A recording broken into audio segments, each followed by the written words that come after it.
Bonjour, aujourd'hui on va s'attaquer à un sujet, un vrai casse-tête français en fait, l'emploi des seniors. Pendant des décennies, l'après-retraite c'était un peu la norme, mais la donne est en train de changer, et une nouvelle loi tente de dessiner un nouveau chemin pour les fins de carrière. Voyons voir comment. Alors, pour qu'on saisisse bien l'ampleur du problème, je vais vous donner un seul chiffre. Juste un. 38,1%. C'est le taux d'emploi des 60-64 ans en France aujourd'hui. Un chiffre qui, à lui seul, montre bien l'énorme défi que le gouvernement essaie de relever. Et c'est là qu'on met le doigt sur le paradoxe. D'un côté, on nous demande de travailler plus longtemps, jusqu'à 64 ans.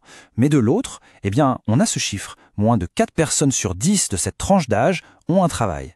Ça crée un vide, un véritable trou en fin de carrière pour beaucoup. Et c'est justement ce problème que la nouvelle loi veut tenter de résoudre.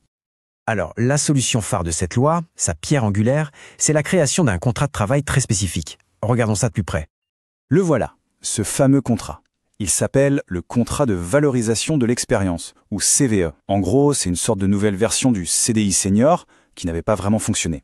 L'objectif, il est très clair. Donner envie aux entreprises d'embaucher des talents de plus de 60 ans pour enfin faire décoller ce fameux taux d'emploi. Ok, mais alors comment ça marche en pratique ? En fait, c'est assez simple, ça se passe en 3 temps.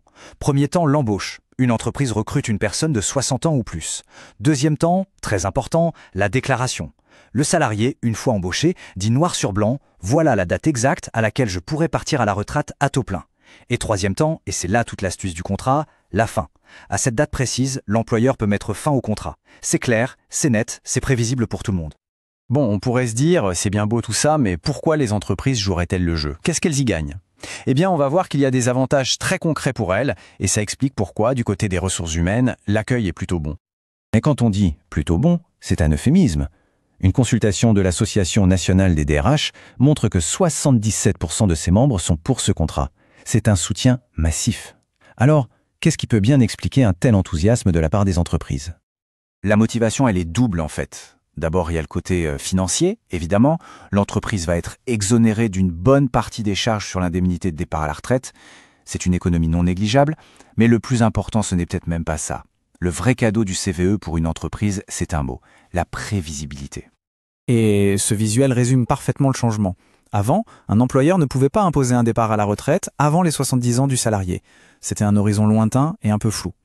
Avec le CVE, tout change. L'employeur sait exactement quand le contrat peut se terminer parce que c'est le salarié lui-même qui a donné la date. Ça change complètement la gestion des carrières et ça apporte beaucoup plus de souplesse. Mais attention, il ne faut pas voir cette loi uniquement à travers le prisme du CVE.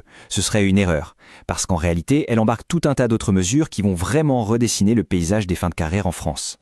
Oui, parce qu'au-delà de ce contrat, la loi touche à plein d'autres choses. On facilite l'accès à l'assurance chômage, par exemple. On encourage la flexibilité avec la retraite progressive, on va y revenir. On oblige aussi les grosses entreprises à se mettre autour de la table pour négocier sur le sujet. Et on renforce tout le suivi de carrière. C'est un vrai paquet de mesures. Alors zoom sur cette retraite progressive. L'idée est de pouvoir lever le pied en douceur. Dès 60 ans, on peut demander à passer à temps partiel, tout en commençant à toucher une partie de sa retraite. Et la grosse nouveauté, c'est que si un employeur dit non, il ne peut plus juste dire non. Il doit le justifier par écrit avec de vraies raisons. Ça met fin à l'arbitraire. Le suivi de carrière aussi est complètement repensé. L'idée, c'est d'arrêter de se réveiller à 62 ans en se rendant compte qu'on est dans une impasse. Du coup, on instaure des rendez-vous. Un premier grand entretien à 45 ans pour faire le point. Ensuite, un check-up tous les 4 ans pour ajuster le tir. Et surtout, un entretien crucial avant 60 ans pour préparer concrètement la dernière ligne droite. Maintenant, il y a un point qui est absolument essentiel à comprendre. Tout ce qu'on vient de décrire, tout ce système, ce n'est pas gravé dans le marbre. Loin de là.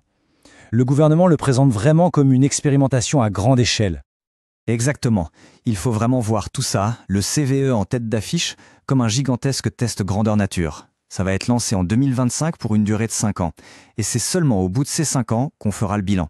Est-ce que ça a marché ? Est-ce qu'il faut le garder, le modifier ou tout jeter ? Tout est sur la table. La question finale, elle est donc là, entière.